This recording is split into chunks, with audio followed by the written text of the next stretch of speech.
සද්ධර්ම ශ්‍රාවක කාරුණික ගුණගරුක බෞද්ධ පින්නතුනි, බොහෝම ශ්‍රද්ධාවෙන් යුක්තව සියලු දෙනාම සූදානම් වෙන්නේ ලෞතර බුදුරජාණන් වහන්සේ විසින් ලෝක සත්වයන් පිළිබඳව අසීමිත දයාවකින් කරුණාවකින් මෛත්‍රියකින් යුක්තව අවබෝධ කරගෙන දේශනා කොට වදාළ පරම ගම්බීර වූ ශ්‍රී සද්ධර්ම රත්නයෙන් අබමල් රේණුවකටත් වඩා අඩු බොහෝම පුංචි කොටසක් දේශනා කරවගෙන ධර්ම ගෞරවය පෙරදරි කරගෙන දේශනාගත ධර්මයේ ශ්‍රවණය කරන්නත් එසේ ධර්ම ශ්‍රවණය කිරීමෙන් ලැබෙන අවවාද අනුශාසනා තමන්ගේ ජීවිතවලට එකතු කරගෙන වඩාත් නිවැරදි මෙලොව ජීවිතයක් සකස් කරගන්නත් නිවැරදි වුණ මෙලොව ජීවිතයක් තුළින් සුගතිගාමී වූ පරලොව ආයති භවයකින් සැනසෙන්නත් අවසානයේ ප්‍රාර්ථනා කරන බෝධියකින් සැප සහිත ප්‍රතිපදාවකින් ඊ타ම ඉක්මන් භවයක චතුරාර්ය සත්‍ය ධර්මය අවබෝධ කරගෙන උතුම් නිවන සාක්ෂාත් කර ගැනීමේ පරමාර්ථයත් ඇතුවයි මේ ධර්ම ශ්‍රවණය කරන්න සූදානම් වෙන්නේ. ඒ සියලු උතුම් බලාපොරොත්තු මුදුන්පත් කර ගැනීම වෙනුවෙන් අපි ධර්ම ශ්‍රවණය කරමු.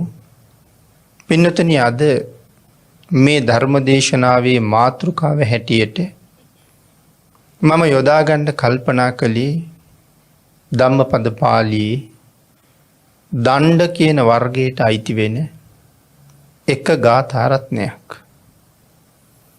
යථා දණ්ඩේන ගෝපාලෝ ගාවුං පාචේති ගෝචරං ඒවං ජරාච මච්චූච ආයුං පාචෙන්ති පානිනා.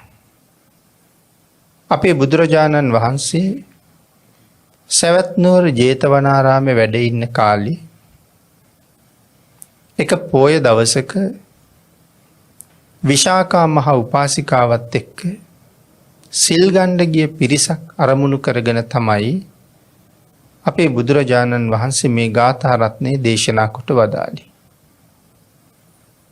පින්නතුනි, විශාකා මහ උපාසිකාව 500ක් පමණ කාන්තාවුත් එකතු කරගෙන ජේතවනාරාමයට බණ අහන්න ගියා. දහවල් කාලේ විශාකා මහ උපාසිකාව කල්පනා කළා,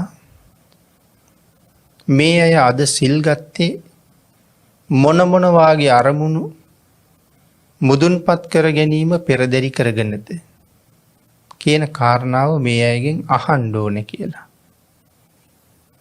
එතන වයසකම අය හිටියා, මැදි වයසේ අය හිටියා, තරුණ වයසේ අය හිටියා, ළමා වයසේ අය හිටියා. ඉස්සරලාම ගියා වයසකම අය ළඟට. ඒ අය ළඟට ගිහිල්ලා ඇහුවා, මෑණිවරුනි, අද සිල් ගත්තේ මොන වාගේ පරමාර්ථයක් හිතේ තියාගෙනද කියලා. ඒ අය සඳහන් කළා, දුවේ මරණයෙන් පස්සේ දිව්‍ය ලෝකයේ මේ බලාපොරොත්තු ඇතුවයි අපි සිල් ගන්න කියලා. ඊළඟට ගියා අර මැදි වයසේ අය ළඟට. ඒ අය ළඟට ගිහිල්ලා අහනවා, ඔබලා සිල් ගත්තේ මොන වාගේ පරමාර්ථයක් ඇතුවද? ඒ අය සඳහන් කළා, මේ සපත් නිරෝෂයෙන් මිදීම උදෙසාම අද සිල් ගත්තා කියලා. පින්නතුනි, සපත් නිරෝෂය කියලා කියන්නේ තමන්ගේ ස්වාමියාට අන්‍ය භාර්යාවක් ඉන්නවා කියලා දැනගත්තහම ඒ භාර්යාවට දැනෙන්නේ මහ පුදුම දුකක්. ඒක දරාගන්න බැරි දුකක් බවට පත් වෙනවා. ඒ නිසා බොහෝ පවුල් ජීවිත කඩා කප්පල් වෙලා විනාශ වෙලා යන හැටි. ඒ නිසා දරුවන්ගේ ජීවිත විනාශ වෙන හැටි සමාජය අපි ඕන තරම් අහනවා දකිනවා.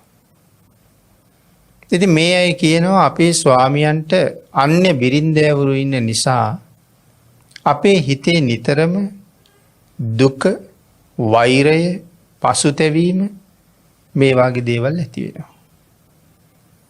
අන්න එයින් මිදෙන්න අරමුණු කරගෙන තමයි අද සිල් ගත්තේ කියලා. ඊළඟට ගියා තරුණ වයසේ අය ළඟට.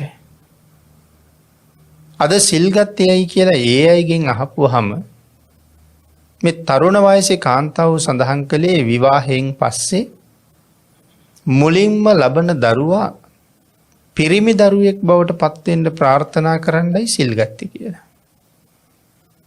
ඊළඟට ගියා ලාබාල වයසේ දුවලා ළඟට. ඒ අයගෙන් ඇහුවා දුවේ අද සිල් ගත්තේ මොන වාගේ අරමුණක් ඇතුවද? ඒ අය සඳහන් කරනවා මෑණියනි වැඩි වයසට යන්න කලින් ඉක්මනට විවාහ වීම පරමාර්ථ කරගෙන තමයි අද සිල් ගත්තේ කියලා. එතකොට දැන් සිල් ගත්ත 4 ගොල්ලකගේ බලාපොරොත්තු. මේ බලාපොරොත්තු ටිකත් අරගෙන ඒ අයත් අඬ ගහගෙන මේ අයට නිසි මඟ පෙන්විය යුතුයි කියන කරුණා පෙරදරි අදහසත් ඇතුව විශාකා මහ උපාසිකාව බුදුරජාණන් වහන්සේ ළඟට ගියා. භාග්‍යතුන් වහන්සේ උපාසිකාවනි මේ පිරිසකුත් අඬගහගෙන මේ වෙලාවේ මොන වාගේ කාරණාවක් සඳහා පැමිණියාද කියලා අහපුවාම අද දවසේ සිල් ගත්ත බවත් තමන් සමග සිල් සමාදන් වුණ මේ පිරිසගේ බලාපොරොත්තු ටිකත් බුදුරජාණන් වහන්සේට ඉදිරිපත් කරලා ස්වාමීනි මේ අයට නිසි මඟ පෙන්වීමක් කළ යුතුයි. මෙන්න මේ වාගේ අරමුණු මුදුන්පත් කරගන්න තමයි සිල් අරගෙන තියෙන්නේ. කියන කාරණාව සිහිපත් කරලා සුදුසු ධර්ම දේශනාවක් කරන හැටියට ආරාධනා කළා. ආන්ගේ ආරාධනාවෙන් පස්සේ තමයි අපේ බුදුරජාණන් වහන්සේ අර අපි මාතෘකා කරගත්ත ගාථා රත්නයේ දේශනා කොට වදාළේ. යතහා දණ්ඩේන ගෝපාලෝ ගාවුම් පාචේති ගෝචරං ඒවං ජරාච මච්චූච ආයුං පාචෙන්ති පානිනං. මේ ගාථාවේ සරල තේරුම යතා දණ්ඩේන ගෝපාලු යම්සේ ගොපල්ලෙක් කෙවිටක් අරගෙන ගවයෝ ටික දක්වගෙන යනවද තෘණ භූමිය දක්වා. අන් ඒ වගේම ජාති ජරා ව්‍යාධි මෙන්න මේ තත්ත්වය සත්වයා දක්වගෙන යනවා ආයුෂයේ කෙරවල දක්වා කියන කාරණාව බුදුරජාණන් වහන්සේ දේශනා කොට වදාළා. ගොපල්ලා ගවයෝ ටික තෘණ භූමියට දක්වනවා වගේ මේ ජරාව සහ ව්‍යාධිය සත්‍ය අරගෙන යනවා මරණය දක්වා කියන කාරණාව පැහැදිලි කරලා මේ සියලු දෙනාටම ධර්ම දේශනාවක් කළා. එහෙමනම් පින්නතනේ ගාථා රත්නයේ භාග්‍යතුන් වහන්සේ දේශනා කොට වදාළ මෙහි අන්තර්ගත ධර්ම කාරණාව අපි ටිකක් කෙටියෙන් සාකච්ඡා කරමු. මෙලොව උපන්නා වූ සත්වයා ඒකාන්ත වශයෙන් දවසක මැරෙනවා. ඒක අපි හැමෝම හොඳාකාරවම දන්නවා.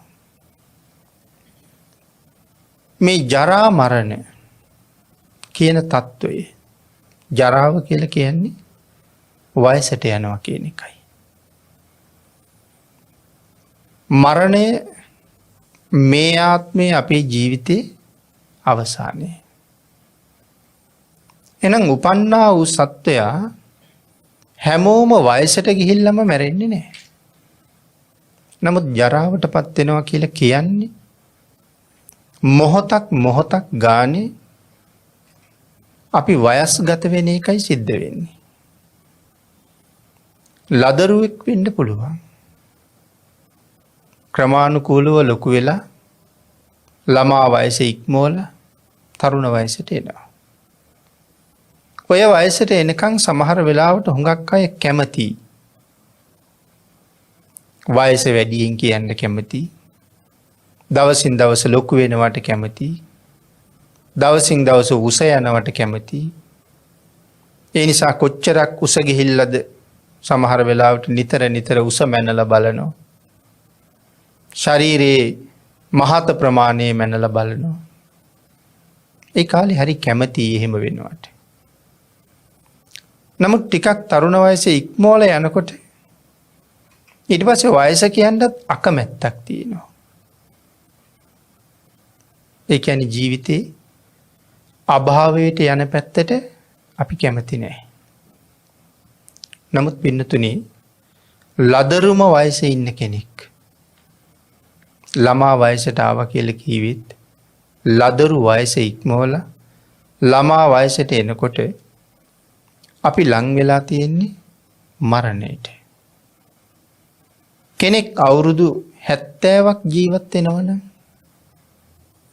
අවුරුදු 5ක් දැන් වයසයි කියලා කියන්නේ මට ජීවත් වෙන්න තියෙන කාලෙන් අවුරුදු 5ක් ඉවර වෙලයි තියෙන්නේ. අවුරුදු 10ක් ඉවර වෙලයි තියෙන්නේ. ඉතින් එහෙම ක්‍රමානුකූලව ජීවිතේ යන්නේ අභාවයේ පැත්තට. ඒක ජරාවයි කියලා කියනවා. මේ වයසට යනවා කියන එක ජරාවටපත් වෙනවා කියලා කියනවා. මරණ ධර්මතාවය ඒකාන්තයි. උපන්නොත් යම් කෙනෙක් අනිවාර්යයෙන්ම ඒ සත්වයා මැරෙනවා. භාග්‍යතුන් වහන්සේ අපිට දේශනා කරනවා මෙන්න මේ මරණය කියන කාරණාව හැම වෙලාවෙම මෙනෙහි කරන්න ඕනේ කියලා. ඒක මහ කුසලයක්. ඒක භාවනාවක්. මරණය මෙනෙහි කරන භාවනාවක අපිට බුදුරජාණන් වහන්සේ දේශනා කරලා තියෙනවා. අපි ඒකට කියනවා මරණානුස්සති කියලා. මරණය සිහිපත් කිරීම. බොහෝම ආනිසංසයි කියලා සිහිපත් කරනවා. අනිත් එක තමයි පින්නතුනි මේ ලෝකේ ජීවත් වෙන හැම කෙනෙක්ම මරණයට බයයි. අපි හැමෝම මරණයට බයයි. සත්තු සිව්පාව පවා මරණයට බයයි. අපි කොච්චර බය වුණත් දවසක මැරෙන එක ඒකාන්තමයි. නමුත් අනිවාර්යෙන්ම මැරෙන කෙනෙක් කොයි තරම් බය වුණත් ඒකේ තේරුමක් නෑ. ඇඬුවට, වැළපුණාට, දුක් වුණාට මරණයෙන් මිදෙන්න පුළුවන්කමක් නෑ.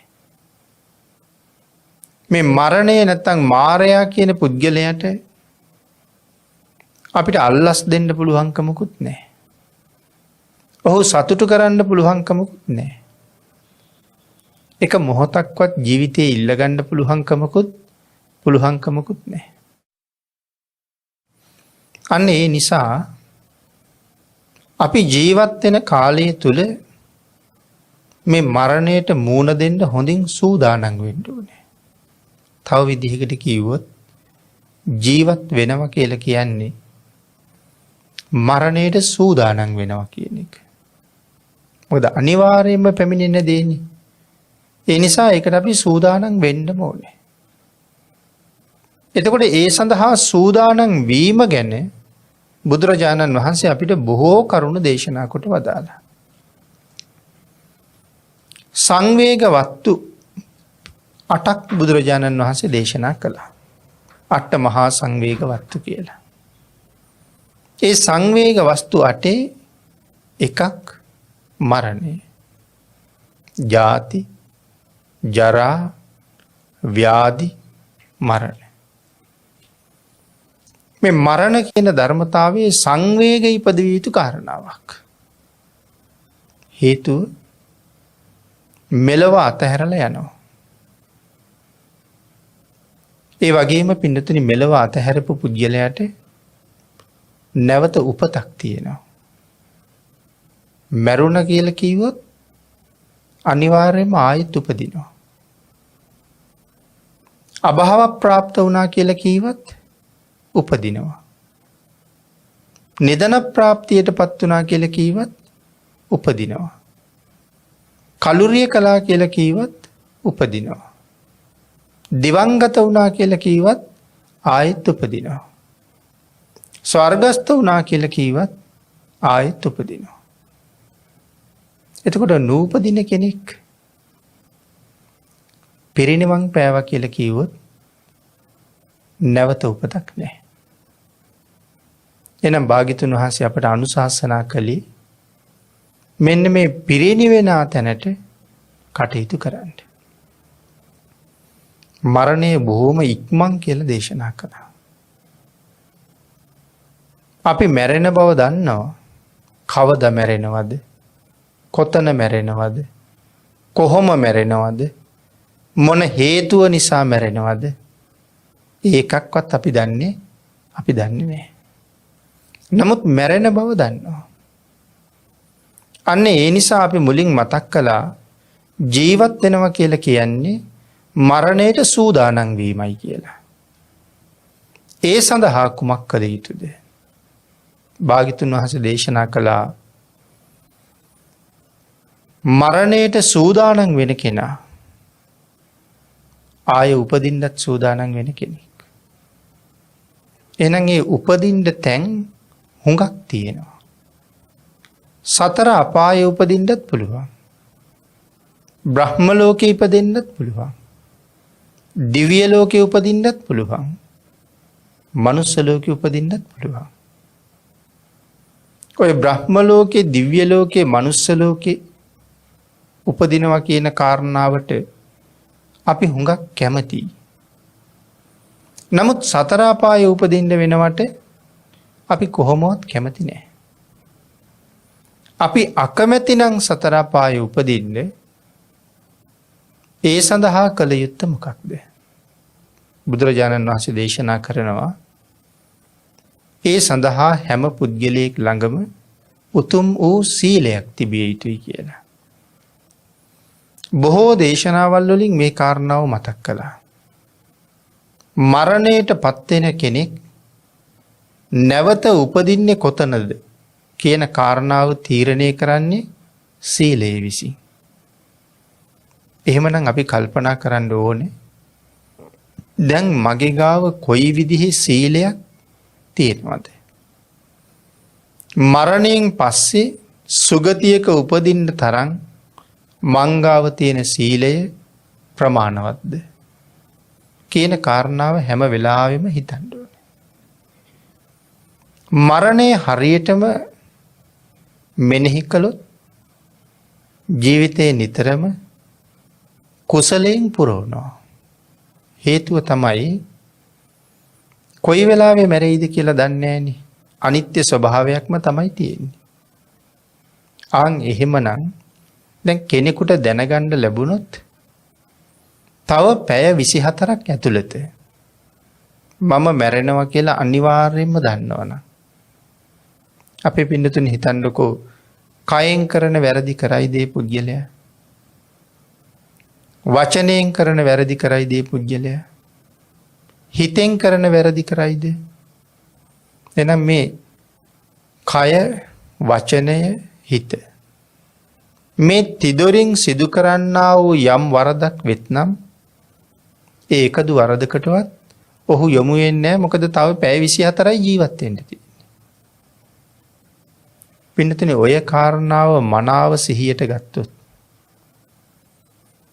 ඒ සිහියට ගත්ත පුද්ගලයා දන්නවා මං තව පැය 24ක්වත් ජීවත් වෙන එකක් නැහැ කියලා. අන්න ඒ නිසා ගුණධර්ම සම්පූර්ණ කිරීම කියන කාරණාව කවදාවත් ආපස්සට යවන්නේ නැහැ. හෙටට කල් දාන්නෙත් නැහැ. අජ්ජේව කිච්ඡං ආතප්පං කෝජඤ්ඤා මරණං සුයි. අද කළ යුතු දේවල් අදම කරන්න. කවුද දන්නේ හෙට මැරෙන්නේ නෑ කියලා. එහෙනම් අජ්ජේව කිච්ඡං ආතප්පං. මොකද්ද මේ ආතප්ප කියන වචනේ තේරුම? ආතාපි වීරිය. ආතාපි වීරිය කියලා කියන්නේ කෙලෙස් තවන වීරිය. යම් කෙනෙක් උතුම් වූ පංචශීලයේ ආරක්ෂා කරගන්නවා නම් ඒක කෙලෙස් තවන මහා වීරිය. මේ සිල්පද පහක් ආරක්ෂා කිරීම තුළ කොයිතරම් ක්ලේශයක් අපි යටපත් කරනවද? ප්‍රාණඝාතයට කෙනෙකුට හිතක් එනවනම් එතන තියෙන්නේ ක්ලේශයක්. ප්‍රාණඝාත කරන්න තියෙන කැමැත්තක්. ඒ කැමැත්ත නැති කරගන්නවා නම් අනුන්ට හිංසා කරන්න, සත්ව ඝාතනය කරන්න තියෙන ක්ලේශය නැති කරගන්නවා. හොරකම් කරන්න කැමැත්තක් තියෙනවා නම් ඒ තියෙන්නේත් ක්ලේශයක්. ඒ නිසා හොරකමිනුත් වැළකෙනවා. ධර්මයේ නම් සඳහන් කළේ අන්සතු වස්තුව සර්පෙක් වගේ දකින්න කියලා. ඕන තරම් වස්තු තියෙනවා. ඒ වගේ ඕන තරම් උසස් වටිනාකම් තියෙනවා. නමුත් පින්නතුනි, හොර සිතින් ස්පර්ශ කිරීම අපිට හොරකම කියන කර්මපතය සම්පූර්ණ කරවනවා. යම් භාණ්ඩයක් යම් තැනක තියෙනවා නම් යමෙක් සොරසිතින් තිබූ තැනින් දශමයක පමණ ප්‍රමාණයක් සෙලෙව්වන ඔහුට කර්මපතේ සම්පූර්ණ වෙනවා. අරගෙන යන්නම අවශ්‍ය නැහැ. තියෙන තැබින් සෙලෙව්වත් ඒ කර්මපතේ සම්පූර්ණ වෙනවා. කර්මපතේ සම්පූර්ණ වෙනවා කියලා කියන්නේ නිරා දුකට ඒක හේතුවක් වෙනවා. නිරා දුකට හේතුවක් වෙනවා විතරක් නෙමෙයි, ඊළඟට උපදින ආත්මවල ඊටාම දුප්පත් පුද්ගලයෙක් බවට පත් වෙන්නේ තවත් මගක් හදනවා. නිරයවල් වල දුක් විඳලා කවදා හරි මනුස්ස ලෝකෙක ආවොත් ඊටාම දිලින් දික් වෙනවා. සාමාන්‍යයෙන් අපි දකින නයි පොළඟුන්ට වඩා එතකොට මේ කර්මපතේ හරි විසයි. ණයෙක් පොළඟෙක් දෂ්ට කළොත් සමහරලාට මේ ජීවිතින් සමුගන්න සිද්ධ වෙයි. එතනින් එහාට වෙන දෙයක් නෑ. නමුත් මේ කර්මපතේ සතර අපායෙත් හෙළලා නැවත කවදා හරි මනුෂ්‍ය පතයකට ආපු කාලික ඊට දුගී පුද්ගලයෙක් බවට පත් කරනවා. එහෙනම් සර්පයෙක්සේ දකින්න කියලා කියහම මහ ගෝර විස තියෙන සර්පයෙක් වගේ දකින්න.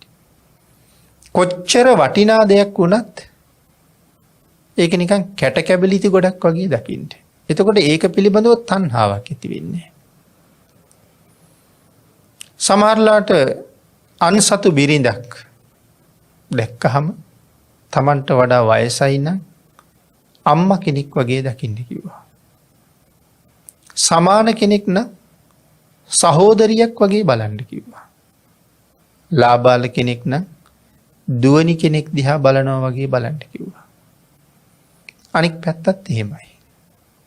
කාන්තාවකට නම් වැඩි මහලු කෙනෙක් තාත්තා කෙනෙක් වගේ, සමාන කෙනෙක් සහෝදරයෙක් වගේ, බාල කෙනෙක් පුතණු කෙනෙක් වගේ දැකලා ඒ පිළිබඳව උපදින රාගසිත සහිත ක්ලේශය යටපත් කරන්න උදව්වක් කරගන්න කියලා දේශනා කරනවා. මුසාවත් එහෙමම තමයි. එහෙමනම් මේ කාරණා තුලින් කොයි තරම් කෙලෙස් ප්‍රමාණයක් අපිට යටපත් කරන්න පුළුවන්ද? සසර බොහෝම දුකට ඇදලා දාන මහා කෙලෙස් ප්‍රමාණයක් තවන්න යටපත් කරන්න, දුරු කරගන්න මහත් වූ උපකාරයක් ඒ සීලය තුලින් සම්පූර්ණ කරනවා. යම් පහසු වෙලාවක අෂ්ටාංග උපෝසතය ආදී නවාංග දසාංග උපෝසතයන් ආදී සීලයන්ට යනවා කියලා කියන්නේ තවත් කෙලෙස් ප්‍රමාණයන් බොහෝසේ යටපත් කරනවා කියන එකයි. මේ කෙලෙස් යටපත් කර කර සුගතිගාමී ජීවිතයකට මඟ හදාගන්න. තව බොහෝ කුසල් රැස් කරගන්න නිවන් දක්නා ජාති දක්වා සතර අපායක නොවැටෙන්න කුසලයෙන්ම පෝෂණය වෙලා බුදු පසේ බුදු මහරහතන් වහන්සේලා වැඩි වී සැනසී වදාළ ඒ උතුම් නිවන සාක්ෂාත් කර ගැනීම සඳහාම කටයුතු කළ යුතුයි කියන කාරණාව භාග්‍යවතුන් වහන්සේ පෙන්නනවා. දැන් අර සිල් ගත්ත පිරිස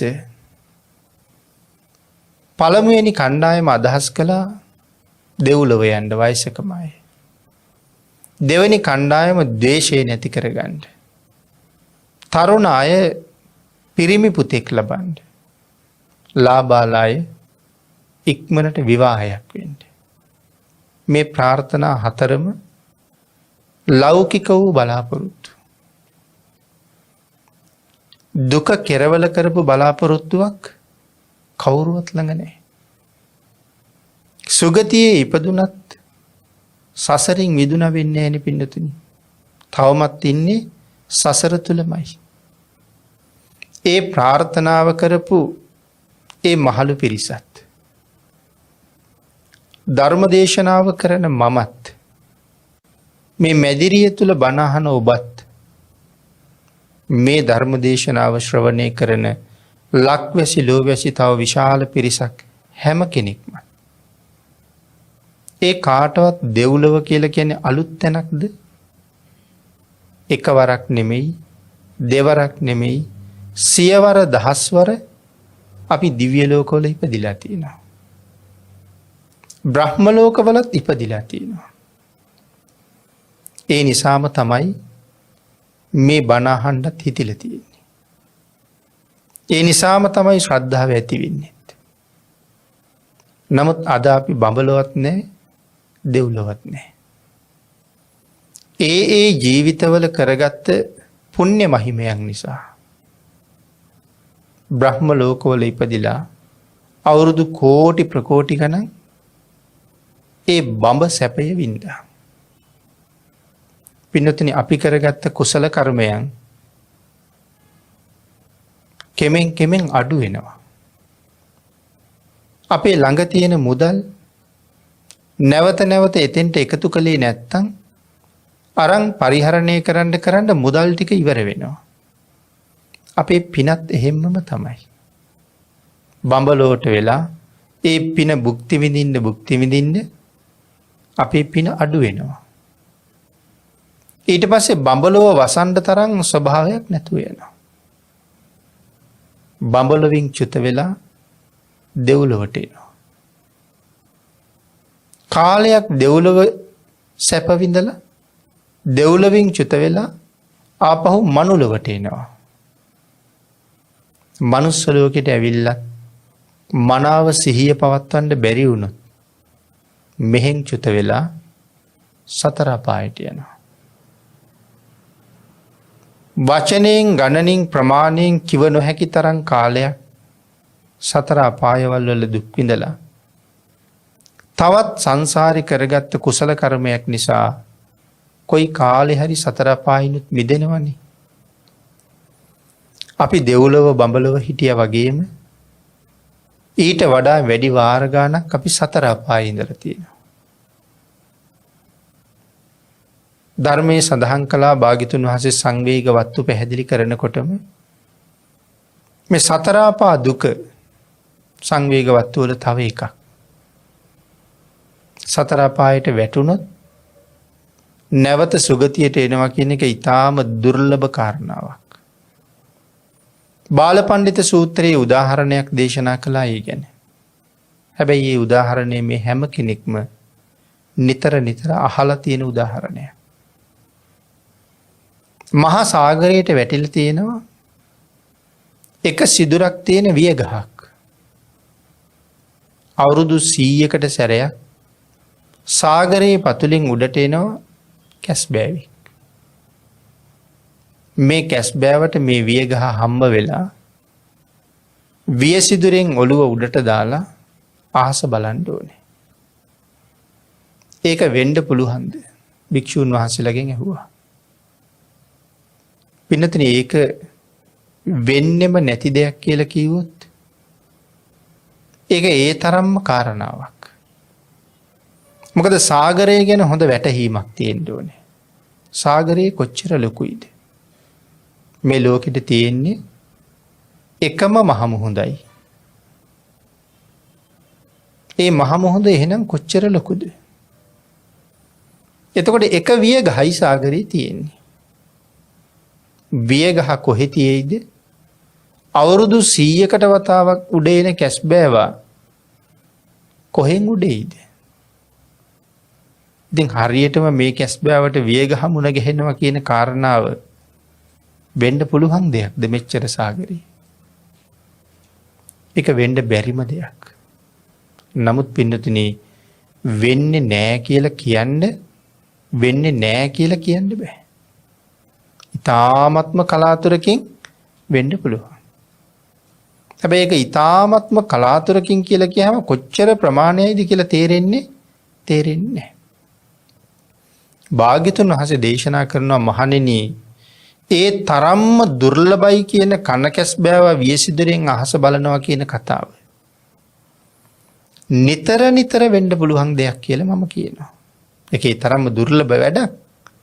නමුත් ඒ දුෂ්කරව සිද්ධ වෙන දේ නමුත් නිතර වෙනවා වාගේ. නමුත් මනුස්ස ලෝකේ ඉඳලා දුගතියට ගියොත් යම් කෙනෙක් ඔහු නැවත සුගතියට එනවා කියන එක ඊට වඩා පරම දුර්ලභයි කියලා කියන්නේ. සසර හැටි. නමුත් අපි හැමෝම ඔය දුගතියෙත් හිටියා. අර සුගතියෙත් හිටියා. නමුත් සසර මග ඉවර නැහැ. දෙව්ලොව ගියා කියලා කීවත් සංසාරේ කෙරවල කළා නෙමෙයි. නැවත සතර පාදුකටත් වැටෙනවා. දෙවනි පිරිස ප්‍රාර්ථනා කළේ ද්වේෂය නැති කරගන්න. ද්වේෂය කියන්නේත් මහා කුසලයක්. කර්මය ඊළඟට ඒ අයට ද්වේෂයක් ඇති වෙලා තියෙන්නේ ස්වාමි පුරුෂයන්ට අන්‍ය භාර්යාවන් ඉන්න නිසා.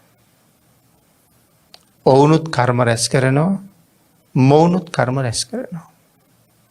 පියෙහි විප්පයෝගෝ දුක්ඛෝ. ප්‍රියයන්ගෙන් වෙන්වීමේ දුක මෙතන තියෙන්නේ. අපි බොහෝම කැමති කෙනෙක් අපට නැති වුණාම තමයි අපිට දරා ගන්න බැරි තරම් දුකක් ඇති වෙන්නේ. එහෙනම් මේ කාරණාවේදී මොකක්ද පැහැදිලි වෙන්නේ? අර කාන්තාව තමන්ගේ ස්වාමියාට බොහෝම කැමතියි.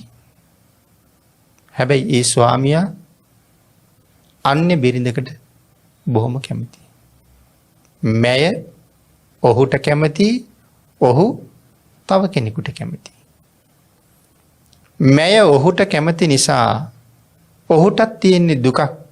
මැය නිසා තමන් කැමති තැනකට නිදහසේ යන්න තියෙන අපහසුතාවයක් තියෙනවා. මැයට දුකක් තියෙනවා. ඔහු තව කෙනෙක් ළඟට යන නිසා ඔහු ගැන ඊළඟට ඔහු හොයාගෙන යන අය ගැන ද්වේෂයක්. එහෙනම් එතන තියෙන්නේ දැඩි උපාදානයක්. අල්ලා ගැනීම. උපාදානයේ වැඩි වෙන්න දුක වැඩි. තමන්ගේ පුරුෂයා හැර වෙනත් පුරුෂයෙක් අන්‍ය කාන්තාවක් හොයාගෙන යනවා කියලා දැනගත්තොත් අපිට ඒ ගැන කිසිම දුකක් ඇති වෙන්නේ නැහැ.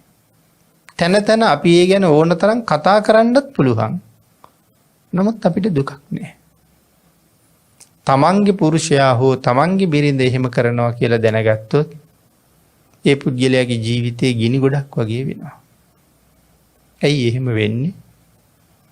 එකිනෙකාට තියෙන ප්‍රියභාවය, අල්ලා ගැනීම, බැඳීම නිසා. එහෙමනම් මේ ලෝකේ බැඳීම් ඇති වෙනවා කියලා කියන්නේ දුකක්මයි. එතකොට තුන්වෙනි කණ්ඩායමේ බලාපොරොත්තුව විවාහයෙන් පස්සේ පිරිමි දරුවෙක් ලබා ගන්න එක. එතකොට සැනසීමක් දේ බලාපොරොත්තු වෙන්නේ. සැනසීමේ නමින් ඔවුන් හොයන්නේ මහා දුකක්. පිරිමි දරුවෙක් නොලැබුණු ඒත් දුක. පිරිමි දරුවෙක් ලැබිලා යම් වයසකදී හදිසියේ මැරුණොත් එතන දුකක්. නමුත් අපි බලාපොරොත්තු වෙන්න දේම ලෝකෙ වෙන්නේ පිරිමි දරුවෙක් ලැබෙයි. අපි බලාපොරොත්තු වෙන්නේ ඔහුගෙන් සැනසීමක්. නමුත් ඒ දරුවා නිසා මහා දුක් විඳින්න සිද්ධ වෙන්නත් පුළුවන්. අපවාද අහන්න සිද්ධ වෙන්නත් පුළුවන්. තමන්ටත් සමාජයට මුණ දෙන්න බැරි වෙන්නත් පුළුවන්. ඒ අය දවසක ආවාහ විවාහ වෙලා අම්මා තාත්තා ගෙදරින් පන්නන්නත් පුළුවන්. නමුත් අද බලාපොරොත්තු කොච්චරක්ද? නමුත් ඒ නිසා නැවත ඉපදුනේ මහා දුකක්. ලාබාල වයසේ අය විවාහ වෙන්න ප්‍රාර්ථනා කරනවා. අර මැදි වයසේ අය විවාහ වෙච්ච නිසා මහ දුකක් විඳිනවා. මේ අය ඒ දුකට යන්න උත්සාහ කරනවා. අර අය දුකෙන් මිදෙන්න උත්සාහ කරනවා. එතකොට මේ සිල්ගත්ත පිරිස කවුරුවත් ළඟ උතුම් වූ සම්මාදිට්ඨික ප්‍රාර්ථනාවක්, නිවැරදි ප්‍රාර්ථනාවක් ඒ අය ළඟ නැහැ. දුකෙන් මිදෙන ප්‍රාර්ථනාවක් නෙමෙයි තියෙන්නේ. හැමෝම ළඟ තියෙන්නේ නැවත දුකත් එක්ක ගමන් කිරීමේ ප්‍රාර්ථනාවක්. දුකත් එක්ක සංසරණය වීමේ ප්‍රාර්ථනාවක්. නමුත් ලෞතුරා බුදුවරු ලෝකෙට පහළ වුණේ අපි හැමෝටම දුකින් මිදෙන මඟ කියලා දෙන්න. දුකින් මිදෙන මඟ භාග්‍යතුන් වහන්සේ අපිට කියලා දෙනකොට නැවත නැවත අපේ ප්‍රාර්ථනාව දුකටම වැටෙන එක නම් භාග්‍යතුන් වහන්සේගේ දේශනාවට කීකරු බවක් ඒ පුද්ගලයා තුළ දකින්නේ නැහැ. සංසාරේ ඔබත් අපිත් අදත් මෙතෙක් දුකක් විඳිනවා නම් ඒ හැම දුකකටම හේතුවක් වුණේ ආර්යයන්ට අකීකරු වෙච්ච නිසා.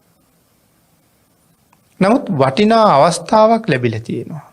උතුම් මනුස්ස ජීවිතය, ශ්‍රේෂ්ඨ බුද්ධාන්තරයක්. සසර ඕන තරම් බුදුරජාණන් වහන්සේ ලැබුණ ගැහුණා.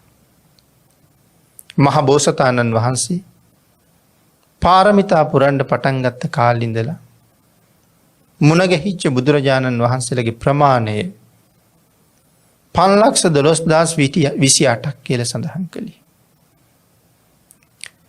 පින්නතුනි, ඔය තරම් බුදුරජාණන් වහන්සේලගෙන් ඔබටත් මටත් කොයි තරම් ප්‍රමාණයක් මුණ ගැහෙන්නේ නැද්ද? ඒ තරම් බුදුරජාණන් වහන්සේලා මුණ ගැහිලත් අපට බැරි වුණා නම් තාමත් සසරින් මිදෙන්න හේතුව තමයි මුලින් සඳහන් කරපු විදිහට ආර්යයන්ට අකීකරු වීම. එහෙනම් මෙවන් බුද්ධාන්තරයක් නැවත ලැබිලා තියෙන වෙලාවෙත් මේ වාගේ ලෞකික ප්‍රාර්ථනාවක් මුදුන්පත් කර ගැනීම සඳහා නම් මේ කැපකිරීම ඒත් භාග්‍යතුන් වහන්සේට කීකරු නැතිකමක්ම තමයි. භාග්‍යතුන් වහන්සේගේ ධර්මයේ මනාව තේරුම් ගත්තේ නැතිකමක්ම තමයි. ඒ අවබෝධ කරන්න තාමත් සූදානම් නැතිකමක්ම තමයි. ඒ නිසා දේශනා කළා මරණය බොහොම වේගෙන් අපි හොයාගෙන එනවා. ඔය ප්‍රාර්ථනා කරන විවාහය වෙන්න ඉස්සරලා මැරෙන්න පුළුවන්. ඔය බලාපොරොත්තු වෙන පිරිමි දරුවා ලබන්න ඉස්සරලා මැරෙන්න පුළුවන්.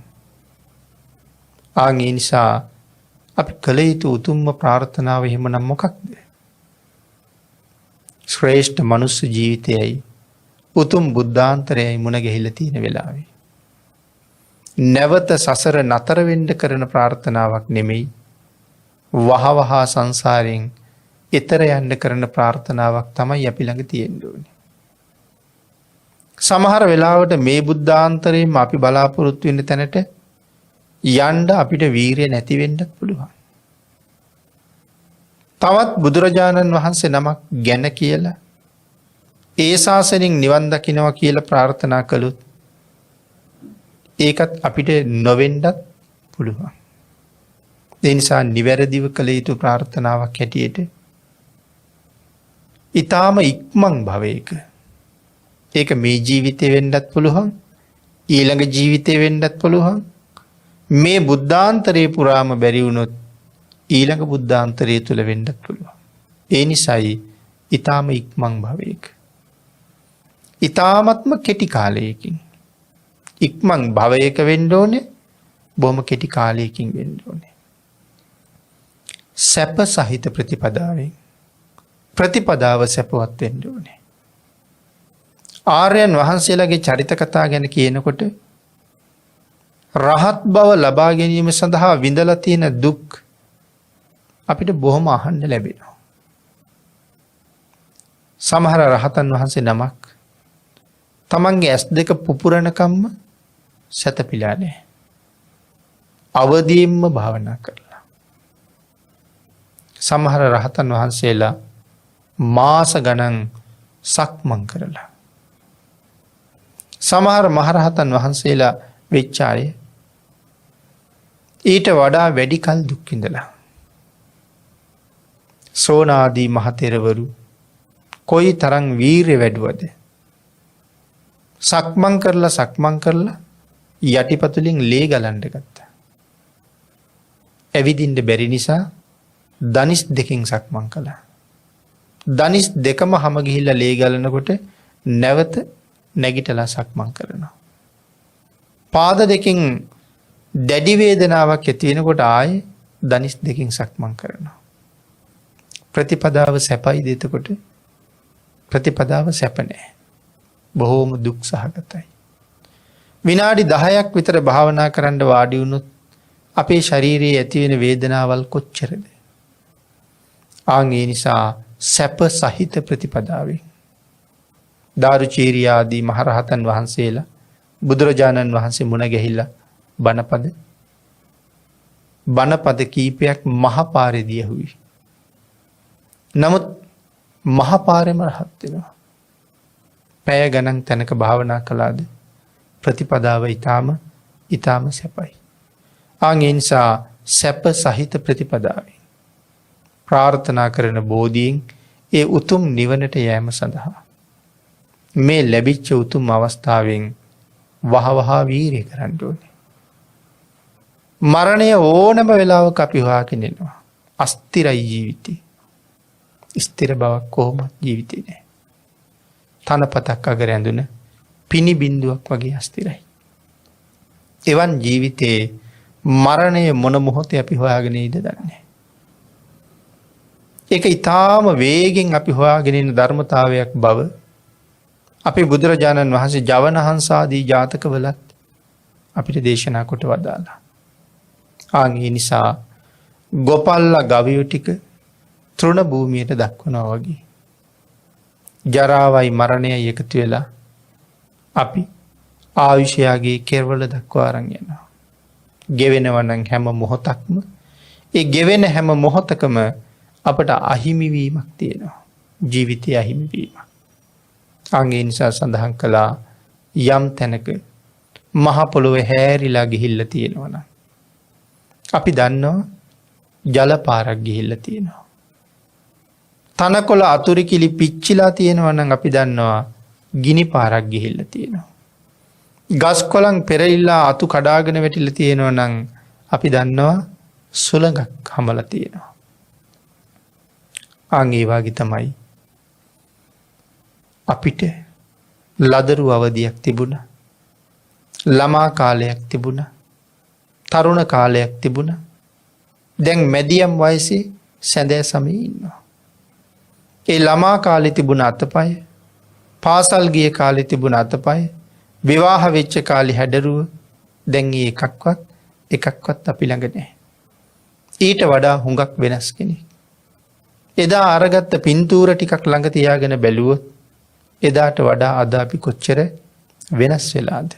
ඉක්මනට හොයාගෙන යනවා. ඒ නිසා වහවහ කුසල් දහම් රැස් කරලා තව ටිකකින් මම මැරෙනවා කියනවා වගේ චේතනාව මත පිහිටලා කයෙන් සිතින් වචනයෙන් සිද්ධ වෙන හැම අකුසල ධර්මයක්ම අවම කරගෙන දස අකුසලයෙන් මිදිලා දස කුසල ධර්මයන් සම්පූර්ණ කරගෙන මරණයට සූදානම් වෙච්ච කෙනෙක් තමන් ලබාගත්ත උතුම් ජීවිතයට හැබෑ සාධාරණයක් කරගත්ත කෙනෙ. ඒ ජීවිතයට හොඳ සාධහරණයක් කරගත්තහම ඒ පුද්ගලයා මැරෙන්ඩ බය නැති කෙනෙ. අගේ නිසා ඒ කාන්තෙන් හොයාගෙනන මරණ ධර්මතාවයට නිර්භයව මුහුණ දෙන්න පුළුවන් ජීවිතයක් පෝෂණය කරන්න සියලු දෙනාටම තුනුරුවන්ගේ ආශිර්වාදයෙන් ශක්තිය ධෛර්යය භාග්‍ය වාසනාව උදාවේවා කියලා ආශිර්වාද කරනවා.